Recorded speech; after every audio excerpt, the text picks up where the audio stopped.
నీకు నచ్చిన డైలాగ్ ఒక 2-3 డైలాగులు సాంగ్ వచ్చినా ఓకే అన్న వాయిస్లో. పోటుగాడు మూవీ డైలాగ్ చెప్తానా? Okay. My name Lalapura Mahobila Lakshminarayana Premananda Srinivasa Govinda Namasastri. My pet name Bhajagovindu. My pen name Bhajabhajagovindu. So ఎప్పుడు మనోజ్ అన్నకి కానీ వాళ్ళ టీంకి కానీ ఎప్పుడు అడగలేదా నాకు కూడా యాక్టింగ్లో ఒక ఛాన్స్ కావాలి ఒక సినిమాలో అని చెప్పేసి? అంటే మధ్యలో ఒక్కసారి నేను కొంతమంది అడిగినాను, కాకపోతే ఆడిషన్స్ ఉన్నప్పుడు వెళ్ళలేదు, నేను చేసిన తప్పది. సో అసలు ఆ వర్క్ ఏంటి అంటే చనిపోయిన వాళ్ళకి పూజలు సపరేట్గా ఉంటాయా? అవునా? అంటే ఏంటది? అంటే ఇప్పుడు శాబ్ద కర్మలు ఉంటాయి, మళ్ళీ శుభకార్యాలు ఎట్లుంటాయి అశుభం అంతే కదా. అవును. ఇప్పుడు నేను చేసేది వచ్చేసరికి చనిపోయిన వాళ్ళే, ఓన్లీ శ్మశానంలో ఇవే పూజలు.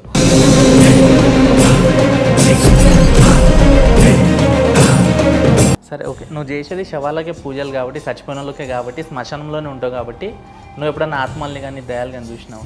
అంటే నా ఎక్స్పీరియన్స్ అంటే నీడని చూసినాను నేను. నీడనా? నీడ అంటే మేము చేస్తున్నాం ఇట్లా ప్రోగ్రామ్ చేస్తుంటే ఒక నీడ మనిషి విధంగా మా ముందు నుంచి వెళ్ళిపోయింది.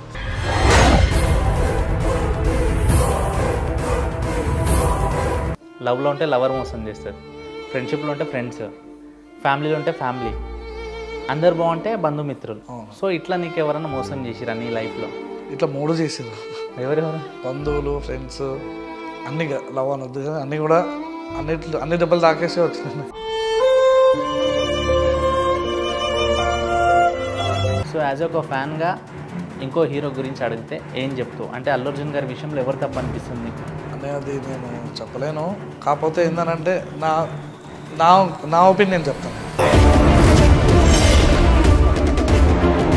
హాయ్ వ్యూవర్స్, నేను మీ anchor Tejan, welcome to my show. ఈరోజు మనతో పాటు హీరో మంచు మనోజ్ గారు డై హార్ట్ ఫ్యాన్ ఉన్నారు. చాలామంది first day first show cutout వేసి సినిమా చూసి పోతుంటారు. సో ఈయన ఆ రకం కాదన్నమాట. సో ఎంత డై హార్ట్ ఫ్యాన్ అంటే అన్నయ్య టాటూ వచ్చేసి తన చెస్ట్ పైన వేసుకున్నాడు. ఇవన్నీ పక్కన పెడితే అన్నది ఏ సినిమా రిలీజ్ ఉన్నా, ఏ సినిమా ఓపెనింగ్ ఉన్నా, మంచి అయినా చెడైనా ఫస్ట్ ఈయననే ఉంటాడనమాట. సో ఈ మధ్యకాలంలో మంచు మనోజ్ గారి గురించి తెలిసిన విషయమే. సో ఫ్యామిలీ విషయంలో అంతా వైరల్ అవుతున్నారు, కొంతమంది నెగిటివ్, కొంతమంది పాజిటివ్ స్ప్రెడ్ చేస్తున్నారు. సో ఈ విషయంలో మరి మనం అభిమానించే హీరోకి చిన్నగా ఏ గాయమైనా సరే మనం తట్టుకోలేము. సో మరి ఇంత డైహార్ట్ ఫ్యాన్ అయినా ఈయన ఎలా ఫేస్ చేస్తున్నాడు ఏంటి, మరి మంచు మనోజ్ గారు కలిసారా లేదా? ఈ మధ్యకాలంలో ఒక వ్యక్తికి కాల్ చేసి తను వార్నింగ్ ఇవ్వడం కూడా జరిగింది. అసలు ఏమైంది ఇదంతా కూడా ఆయన మాటలు అడిగి తెలుసుకుందాం. So hi Arjun. హాయ్ అన్న. ఎలా ఉన్నావు? బాగున్నాను. మీ అన్న ఎలా ఉండు? చాలా బాగున్నాను. ఓకే, సో ఇంటర్వ్యూ స్టార్ట్ చేసే ముందు నువ్వు మంచు మనోజ్ అన్న గురించి ఆయన వాయిస్ ఇమిటేట్ చేయడం నేర్చుకున్నావు అంట కదా, ఒక 2 డైలాగులు అన్నావు. అంటే నేను వాయిస్ అంటే మిమిక్రీ ఆర్టిస్ట్ ఏం కాదనే, కాకపోతే ఆ ఒక ఇష్టంతో అన్నలాగా నడవడము, అన్నలాగా ప్రతి ఫ్యాన్ అలాగే అనుకుంటాడు కదా, ఆ విధంగా నేను కూడా అన్న వాయిస్ అంటే నాకు ఇష్టమైన డైలాగ్స్ అట్లా ప్రాక్టీస్ చేసి సడన్గా తన వాయిస్ వచ్చేసింది నాకు. ఓకే. కొన్ని రోజుల తర్వాత నా వాయిస్ నేను మర్చిపోయిన విధంగా వచ్చేసింది. నీకు నచ్చిన డైలాగ్ ఒక 2-3 డైలాగులు సాంగ్ వచ్చినా ఓకే అన్న వాయిస్లో. పోటుగాడు మూవీ డైలాగ్ చెప్తానా? Okay. My name Lalapura Mahobila Lakshminarayana Premananda Srinivasa Govinda Namasastri. My pet name Bhajagovindu. My pen name Bhajabhajagovindu. ఈ అమ్మాయిలంతా ఇంటి బ్రదరు, ముందు మనసు అడుగుతారు, ఆ తర్వాత మెల్ల గోల్స్ అడుగుతారు. ఏది పైన బొక్క మనకి అయినా బ్రదరు. స్మైల్ ఇస్తే లైన్ స్టోరీ, లైన్ వేస్తే లవ్ స్టోరీ, లవ్ చేస్తే హార్ట్ స్టోరీ, అదే మనం హ్యాండ్ ఇస్తే అది క్రైమ్ స్టోరీ. మన అబ్బాయిలు కొబ్బరికాయ లాంటి వాళ్ళు, బయట నుంచి చూడడానికి స్ట్రాంగ్గా ఉన్నా లోపల మాత్రం మెత్తమెత్తగా సాఫ్ట్గా ఉంటారు. అది మన అమ్మాయిలు ఆనియన్స్ లాంటి వాళ్ళు, కట్ చేసే కొద్ది కన్నీలే. ఆ కన్నీళ్ళని ఆనంద బాష్పాలకు మార్చడానికే మన అబ్బాయిలందరికీ కావాలి రమ్ము, విస్కీ, వడక, బ్రాండీ, చుక్క. సూపర్. సో ఎన్ని డేస్ ట్రై చేసినావు ఆయన వాయిస్ రావడానికి మంచి అన్నది? అంటే సినిమాకి వాయిస్ ఆ డైలాగ్స్ ప్రాక్టీస్ చేసి అట్లా. సో యాజ్ ఒక నేను కూడా ఒక ఫ్యాన్గా అభిమానించే హీరోకి కలవాలనుకుంటే చాలా స్ట్రగుల్ అవ్వాలి, బీభత్సంగా సర్కిల్ ఉండాలి, లేదా మన ఫ్యాన్ ఫాలోయింగ్లో మనకి యూత్ ఫాలోయింగ్ బాగా ఎక్కువ ఉండాలి. ఎక్కడ చూసినా మనం కనిపిస్తేనే అప్పుడు మనం హీరో దగ్గరికి వెళ్ళగలం. అసిస్టెంట్ని పట్టుకోనో, పిఏని పట్టుకోనో, లేకపోతే ఆఫీస్ బాయ్ని పట్టుకోనో వెళ్ళొచ్చు. ఒక్కొక్క ఫ్యాన్ ఒక్కొక్క విధంగా కష్టపడి మొత్తానికి వాళ్ళ డ్రీమ్ని ఫుల్ఫిల్ చేసుకుంటారు. సో నువ్వు మనోజ్ అన్నకి కలవడానికి ఎలా ట్రై చేస్తావు? ఎప్పటి నుంచి ఫ్యాన్ అసలు? నేను నా చిన్నప్పుడు నుంచే ఫ్యాన్ అన్న. రాజుబాయి మూవీ ఉన్నప్పటి నుంచే ఫ్యాన్. అప్పటి నుంచి అప్పుడు నేను 4th క్లాస్ ఆ టైం ఉన్నా అంతే. ఓకే. రాజుబాయి నుంచి ఫ్యాన్, కానీ కొంచెం పెరుగుతున్న కొద్దీ మన స్టడీస్ మీద ఉండే. కానీ ఒక చిన్న ఇన్సిడెంట్ జరిగింది. మిస్టర్ నోకియా నుంచి ఇక బీభత్సంగా పాతుకుపోయినా. ఇక తర్వాత మనోజ్ అన్నను ఒకసారి చూస్తే చాలు ఒక్కసారైనా అని చెప్పి అలా పోరాడిన చాలామందిని ఒక్కసారి కలిపియండి అని ఇక కాలు మొక్కుదా అనే సిచ్యువేషన్లో కూడా ఉండే. ఎందుకంటే చూడాలి అని, ఒక్కసారైనా మనోజ్ అన్నని చూడాలి, నా లైఫ్లో చూస్తానా చూడనా అనే ఫీలింగ్లో కూడా ఉండే డైనమో ఉండే. తర్వాత ఒక్కసారి మా ఫ్రెండ్ శౌర్య ఆడియో లాంచ్ ఉండే, అప్పుడు మనోజ్ అన్న అక్కడ స్టేజ్ పైన ఉన్నాడు. అప్పుడే అయ్యప్ప మాల వేసుకున్నాడు మనోజ్ అన్న. ఆ మనోజ్ అన్న ఎక్కడో మన శిల్పకళ వేదికలో ఉన్నాను, నేనేమో పైన ఉన్నాను, ఆ పైన బాల్కనీస్ దగ్గర ఉన్నాను. మనోజ్ అన్నని చూసి కింద నుంచి దుంకుంటూ స్టేజ్ పైకి వెళ్ళిపోయినాను. ఓకే. కానీ ఆ టైంలో ఎక్కువ క్రౌడ్ నన్ను నూకేసారో అప్పుడు కలవలేకపోయినా. ఇంకా మెల్లమెల్లగా తర్వాత ఒక్కరోజు మనోజ్ అన్న బర్త్డే రోజు వాళ్ళ ఇంటికి వెళ్ళాను. అది ఈ వాయిస్ ఇమిటేట్ చేయడం నాకు ప్లస్ పాయింట్ అయింది అన్న. మనోజ్ అన్న తొందరగా నేను రీచ్ కావడానికి ఆయన పక్కన నిలబెట్టుకుని కూడా నువ్వు వాయిస్ మిమిక్రీ చేసి వినిపించినావు ఆయనకి. ఎందుకంటే నాలాంటి ఫ్యాన్స్ చాలామంది కష్టపడ్డ వాళ్ళు చాలామంది ఉన్నారు, మనోజ్ అన్నని కలవడానికి చేసిన వాళ్ళు ఉన్నారు. నేను వాయిస్ ఇమిటేట్ చేయడం వల్ల ఆ రోజు సాయి అన్న కానీ వాళ్ళందరూ నన్ను దగ్గర తీసుకొని తర్వాత మనోజ్ అన్నని మెల్లగా కలిపేయడం చేశారు.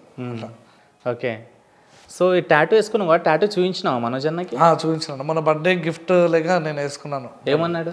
ఇక మనోజ్ అన్నకి ఫస్ట్ ఆఫ్ ఆల్ ఏంటంటే ఎందుకు తమ్ముడు ఇలాంటి అని చెప్పేసి ఉంటుంది, కానీ ఇక కొంచెం అయితే సంతోషపడ్డాడు అన్న. ఓకే, ఒకసారి టాటూ చూపిస్తావా? చూపిస్తా. నేమా పోర్ట్రేటా? పోర్ట్రేట్. Okay, super. సో ఇప్పుడు ఆయనలాగా వాయిస్ ఇమిటేట్ చేస్తావు, పోర్ట్రేట్ వేసుకున్నావు. సో ఇవన్నీ చూసి ఏమంటాడు, ఎట్లా ఫీల్ అవుతాడు కలిసినప్పుడు? నాకు సంతోషమైన విషయం ఏంటంటే నా పేరు మనోజ్ అన్న నోట అర్జున్ అని పిలుస్తాడు. అదొకటి నాకు సాలి జీవితానికి అని చెప్పేసి అనిపించింది. చాలా అట్లా నేను దూరంగా అనిపించిన అర్జున్ రా అని చెప్పి అంటాడు. నాకు ఆయన పలకరింపే నాకు చాలు, అదే 10,000 అంతే. సో ఫస్ట్ ఆయనను కలవడానికి చాలా కష్టపడ్డావు కదా, అంటే కాలు మొక్క స్టేజ్ వరకు వెళ్ళినావు, తెలిసిన వాళ్ళకి అందరికి పట్టుకున్నావు, స్టేజ్ మీదకి వస్తే స్టేజ్ మీదకి దుంకేసి వెళ్ళినావు కదా. సో ఇప్పుడు అదే సిచ్యువేషన్ ఉందా, నువ్వు డైరెక్ట్ కలుస్తావు వెళ్ళి? అన్న డైరెక్ట్ కలిసిన ఇప్పుడు కలవాలన్నా కూడా కింద టీం ఉంటుంది. నేను వెళ్ళి కలుస్తా అన్న కూడా నేను దూరమే ఉంటాను, ఇప్పటికి కూడా దూరమే ఉండి నేను అదే ప్రేమగా చూస్తాను మనోజ్ అన్న అప్పుడు అనేది. ఎందుకంటే నేను అదే పిచ్చిలో ఉన్నా కాబట్టి ఆ పిచ్చి నేను తగ్గించుకోను, ఇంకా నేను దూరం ఉండే చూస్తాను మనోజ్ అన్నని. ఓకే. సో నేను ఏసారి కలిసినా ఫస్ట్ టైం కలిసినట్టు ఫీలింగ్ తోటే ఉంటాను అన్న అది. ఓకే.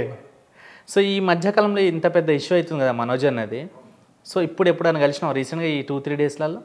రీసెంట్లీ అదే షూటింగ్ స్పాట్ దగ్గరికి వెళ్ళి కలిసినాను, కానీ ఏ టాపిక్ ఏం మాట్లాడు మళ్ళీ కలిసేసి వచ్చేసి. సో జనరల్గా మనోజ్ అన్నకి ప్రతి హీరో లైక్ చేస్తాడు, ప్రతి హీరో ఫ్యాన్ లైక్ చేస్తాడు, ఎందుకంటే ఆయన చాలా హార్ట్ఫుల్గా హంబల్గా ఉంటాడు. లాక్డౌన్ టైంలో, కరోనా టైంలో బీహార్, రాజస్థాన్ అటు వాళ్ళకి సొంతంగా బస్సులు వేయించి ఫుడ్ ప్రొవైడ్ చేసి పంపించిండు. వరదలు వచ్చినప్పుడు కూడా ఆయన సాయం ఆయన చేసిండు, అంటే హెల్ప్ చేసే విషయంలో చాలా ముందుంటాడు ఆయన, చాలా ముందుంటాడు. సో రీసెంట్గా ఆయన సిచ్యువేషన్ చూస్తే లిటరలీ చెప్తున్నాను, నన్ను కూడా చాలా బాధ అనిపించింది. అంటే గేట్ బయట ఉండి ఆయన దగ్గర పనిచేసే బౌన్సర్లే గేట్ వేసేసి చెట్టు మొత్తం చినిగిపోయింది, అంగి మొత్తం. సో ఆ సిచ్యువేషన్ నాకైతే మస్తు బాధగా అనిపించింది. సో నువ్వు ఎట్లా దాన్ని ఫీల్ అయినావు ఆ సీన్ని? ముందుగా ఏంటంటే అనేది ఫ్యామిలీ ఇష్యూ, ఆ ఫ్యామిలీ ఇష్యూ మనకి ఏం జరుగుతుందో తెలీదు. ఇక అన్న ఏడ్చినప్పుడైతే మా అందరికి కూడా రగిలిపోయింది.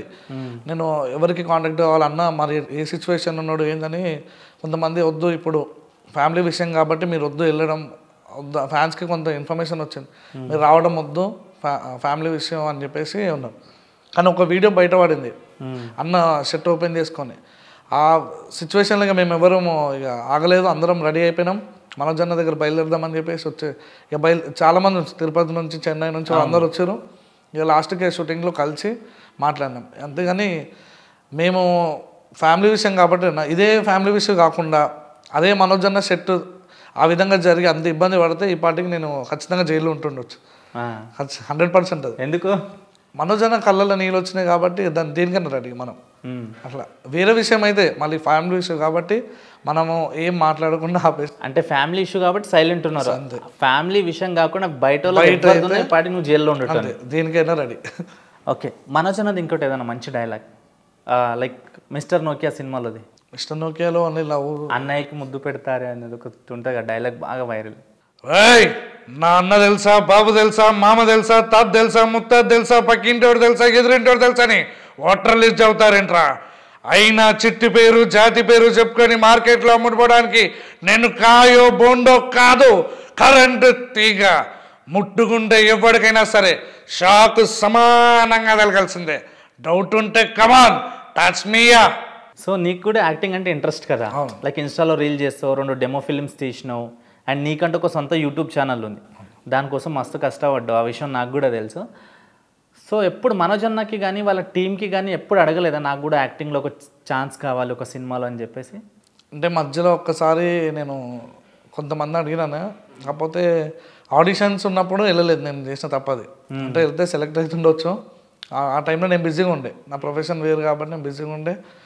అందుకని ఇక ఇంకోటి మనోజ్ అన్న మూవీస్ గ్యాప్ వచ్చినాయి కదన్న. ఇప్పుడు మళ్ళీ ఆఫ్టర్ లాంగ్ టైం 8 years తర్వాత వస్తుంది. నెక్స్ట్ చూడొచ్చు, అడుగుదామని. ఓకే. సో ఈ విషయాలన్నీ పక్కన పెడితే, కాసేపు మనోజ్ అన్న టాపిక్ పక్కన పెడితే, నీ పర్సనల్ విషయానికి వచ్చేసరికి నువ్వు చేసే వర్క్ మొత్తం డిఫరెంట్. అది అవునండి, నేను విన్నాను, చూశాను కూడా ప్రీవియస్ నీ ఇంటర్వ్యూస్లలో. సో అసలు ఆ వర్క్ ఏంటి అంటే చనిపోయిన వాళ్ళకి పూజలు సపరేట్గా ఉంటాయా? అవునా. అంటే ఏంటది? అంటే ఇప్పుడు శాబ్ద కర్మలు ఉంటాయి, మళ్ళీ శుభకార్యాలు ఎట్లుంటాయి అశుభం అంతే కదా. అవును. ఇప్పుడు నేను చేసేది వచ్చేసరికి చనిపోయిన వాళ్ళే, ఓన్లీ శ్మశానంలో ఇవే పూజలు. చనిపోయినప్పటి నుంచి 10 days ఉంటాయి కదా పిండ కర్మలు, అవన్నీ పిండ ప్రధానాలు అవన్నీ, అవి నేను చేసేది అది. ఇప్పుడు శ్మశానంలో ఒక వ్యక్తి చనిపోతే 3 ఒత్తులు ఉంటాయి, 11 రోజులు ఉంటాయి, దినాలు ఉంటాయి, పాలుసుడు ఇవన్నీ ఉంటాయి కదా. సో శ్మశానంలో కూర్చొని పూజ చేసేటప్పుడు లైక్ కాస్ట్యూమ్ అంతా వేరుంటుంది కదా అనేది, అంటే షర్ట్ ఉండదు కొన్నిసార్లు. నార్మల్గా అయితే షర్ట్ లేకుండా పంచె మీద దాని మీద దీని మీద ఉండాల్సి వస్తుంది కదా కాస్ట్యూమ్, నేను చూసిన కాడికైతే. అయితే ఇప్పుడు నీకు కూడా ఒక ఫ్యామిలీ ఉంది, నీకు కూడా చిన్న పిల్లలు ఉన్నారు. శ్మశానంలో పోయి చనిపోయిన 3 రోజులకి ఆ కాల్చిన ప్లేస్లో కావచ్చు, ఆ సమాధి దగ్గర కావచ్చు, నువ్వు కూర్చొని పూజలు చేస్తావు కదా. అట్లా ఇంటికి వెళ్ళినప్పుడు ఇంట్లోకి ఎఫెక్ట్ అవ్వడం కానీ ఇలాంటిది ఏమైనా అయింది ఎప్పుడన్నా? ఏదైనా గాలి సోకడం ఇట్లాంటిది? అంటే గాలి అనేది ఉంటుంది అన్నది, గాలి కానీ నా దాకా అయితే రాలేదు. ఎందుకంటే నేను ఉండేదే అక్కడ. ఇప్పుడు శివ ఎట్లుంటాడో నా కాన్సెప్ట్ అది. ఇంకోటి ఏంటంటే మనం ఎక్కువ అనుకుంటే అది ఉంటుంది, మనం అనుకుంటేనే భయం. సచ్చేది నిజం, బతికేది అంతా అబద్ధం అన్నయ్య. ఆ కాన్సెప్ట్లో నేను వెళ్తాను కాబట్టి నాకు ఎంత భయం ఎప్పుడూ పడలేదు నేను. ఇప్పుడు చాలా వరకు అయితే చిన్నప్పటి నుంచి మన ఫ్యామిలీ మనల్ని చూస్తుంది, అమ్మ వాళ్ళు అన్నదమ్ములు, కాబట్టి అది లైట్. వృత్తి కూడా అదే కాబట్టి మనకు తెలిసిన వాళ్ళకి సరౌండింగ్లో ఏమనిపించదు. ఈవెన్ మన మైండ్ సెట్ కూడా కొంచెం బ్లైండ్ ఉంటుంది కాబట్టి వెళ్ళిపోతాం. కానీ నిన్ను నమ్ముకొని ఒక వ్యక్తిని మ్యారేజ్ చేసుకొని వచ్చినారు కదా నీ లైఫ్లోకి. సో తనకు భయం అనేది వేయదా, ఇది ఎందుకు చేస్తున్నావు మానేసి? యాక్చువల్గా నా లవ్ మ్యారేజ్, నాకు పెళ్ళైన కొత్తలో తను భయపడ్డది, కానీ తర్వాత అలవాటు అయిపోయింది. అంటే స్టార్టింగ్లో ఏమంటుండే తను, ఇట్లా వాళ్ళ దగ్గర పూజలు చేస్తా అంటే ఎవరికైనా భయం ఉంటుంది కదా. అంతే ఫస్ట్ స్టార్టింగ్లో తనకు చెప్పిన నా ప్రొఫెషన్ ఇది, నేను ఇది చేస్తాను అది అంటే కొద్ది రోజులైనా ఓకే అని చెప్పి ఆయన, అది నేను అడగలేదు నీకు ఓకేనా అని, కానీ తర్వాత తను అడ్జస్ట్ అయిపోయింది అంతే. ఇప్పుడు అలవాటు అయిపోయింది మొత్తానికి. సో ఎలా ఉంది మ్యారేజ్ లైఫ్?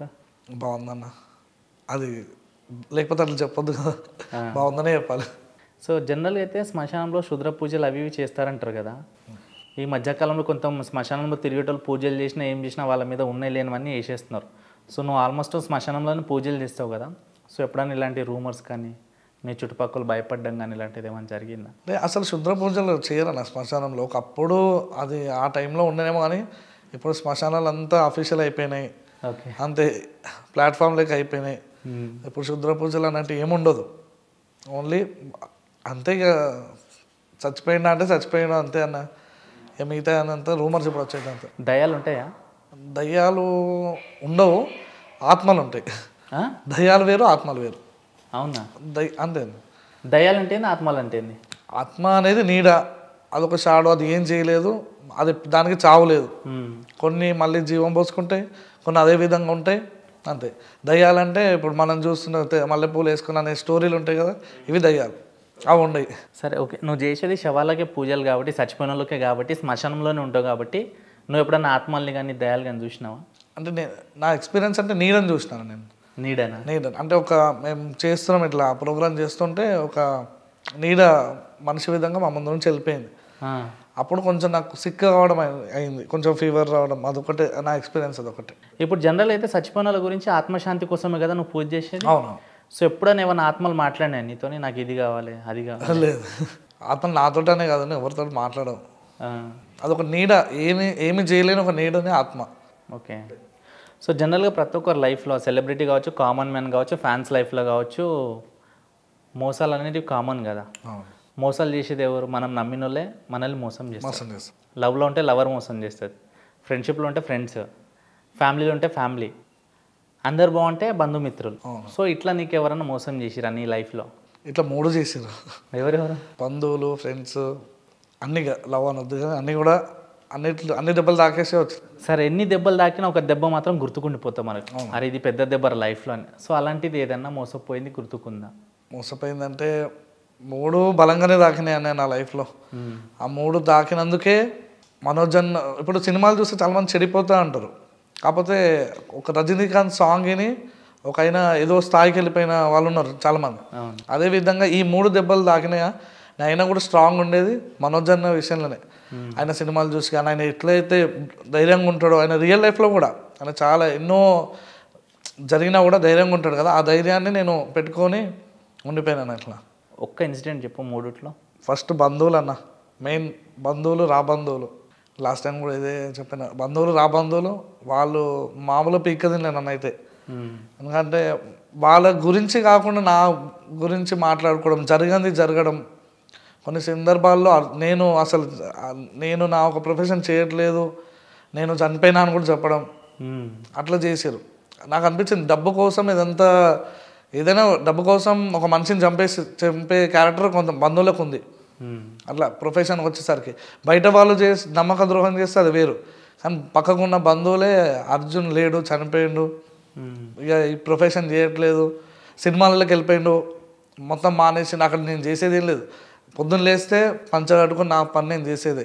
తర్వాత సినిమా వచ్చిందంటే మళ్ళీ మనోజన దగ్గరికి వెళ్ళిపోయేదే, సినిమా చూసేదే, అంతే తప్ప నాకు ఇంకా వేరేది ఏం తెలియదు, యాక్టింగ్ నా ప్రొఫెషన్ తప్ప. అలాంటిది నేను చంపేసి వాళ్ళ ప్రొఫెషన్ వాళ్ళొక స్టెప్ ఎక్కిరు అనమాట. పర్లేదు, ఇప్పుడు వాళ్ళు బాగున్నారుగా ఉండాలి నేను. ఓకే. ఫ్రెండ్స్ విషయానికి వస్తే, ఫ్రెండ్స్ అంటే రోజుకి ఒకటి పొడిచిండు అయిపోయిందని, ఇంకా పొడిపించుకునే ప్లేస్ లేదు, అయిపోయింది. లవ్ అయితే నేను చెప్పలేను, అది నార్మల్. సరే, యాజ్ ఎ ఫ్యాన్గా సక్సెస్ఫుల్, నువ్వు అనుకున్న హీరోని కలిసినావు, మాట్లాడుతున్నావు, అంతా బాగుంది. సో లవ్ మ్యారేజ్ కూడా అయిపోయింది, మ్యారేజ్ చేసుకున్నావు, మంచిగా ఉన్నావు, అనుకున్న అమ్మాయితో పెళ్లి చేసుకున్నావు, అయిపోయింది. నీ పనిలో నువ్వు బాగానే ఉన్నావు. సో ప్రతి మనిషి లైఫ్లో ఎన్ని కంఫర్ట్స్ ఉన్నా ఏదో ఒక మిస్సింగ్ ఫీలింగ్ ఉంటుంది. అలాంటిది ఏదైనా మిస్సింగ్ ఫీలింగ్ ఉందా నీకు? అంటే నేను ఆర్టిస్టే అన్నా, నేను ఆర్టిస్ట్ కావాలనుకున్నా, నా ఒక ఇక పొద్దున్నేసి శవాల దగ్గర తిరగడమే ఉంది, కానీ ఎప్పుడు హీరో అవుతుందో తెలియదు, అంతే. ఏదైనా ఆర్టిస్ట్ ఆత్మ వచ్చి నీకు హెల్ప్ చేయొచ్చు సినిమాలకు, అది ఇంకా సంతోషం లేదన్న. ఆర్టిస్ట్ ఆత్మ మాట్లాడినా పర్లేదు. సో ఇప్పుడు ఓన్గా కంటెంట్స్ ఏమైనా చేస్తున్నావు నీ యూట్యూబ్కి?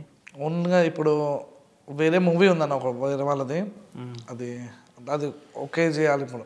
మీ హీరో గారు ఇష్యూ అయిన నెక్స్ట్ 2 డేస్కి అల్లు అర్జున్ గారిది బాగా బర్నింగ్ అవుతుంది. తనని గాంధీ హాస్పిటల్ తీసుకెళ్ళడం, స్టేషన్కి తీసుకెళ్ళడం, అరెస్ట్ చేయడం.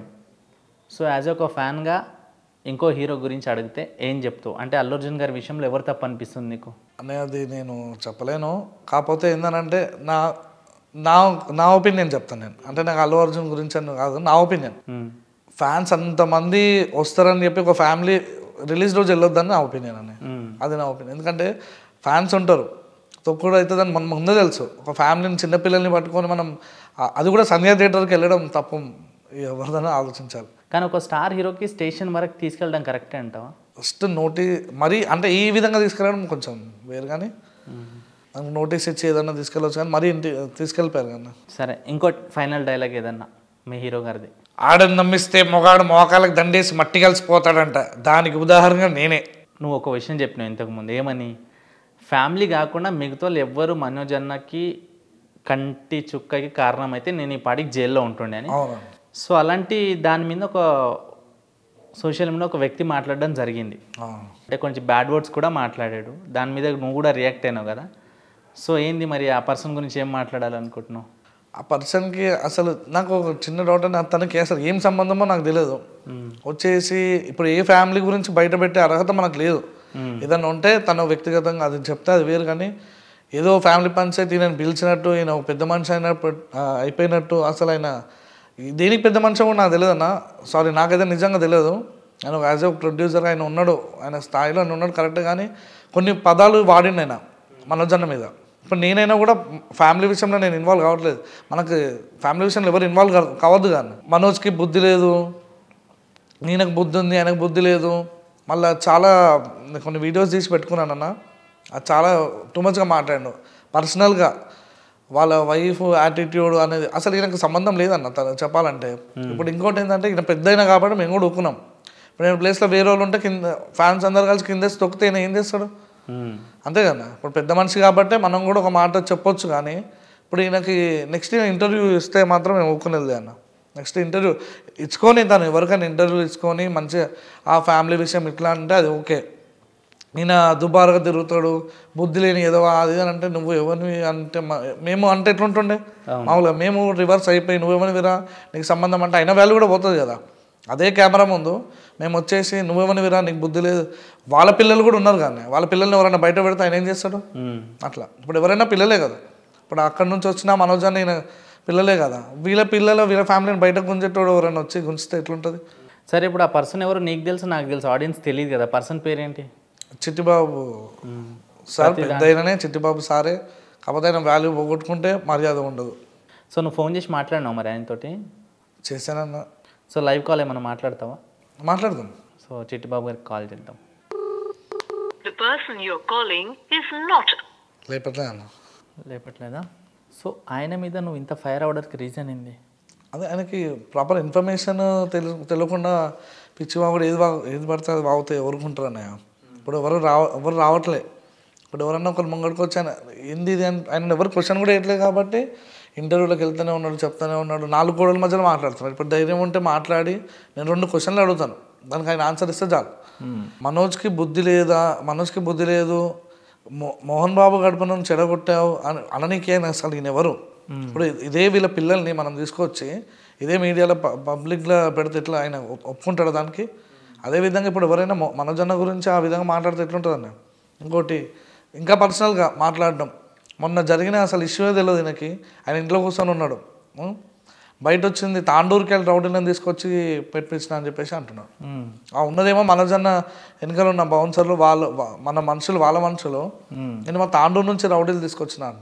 ఈయన వచ్చిండే మన తాండూరు, ఈయన పంపించిండా? ఈయనకు ప్రాపర్ ఇన్ఫర్మేషన్ తెలియంది పిచ్చి వాగుడు వాగితే ఎట్లన్నా?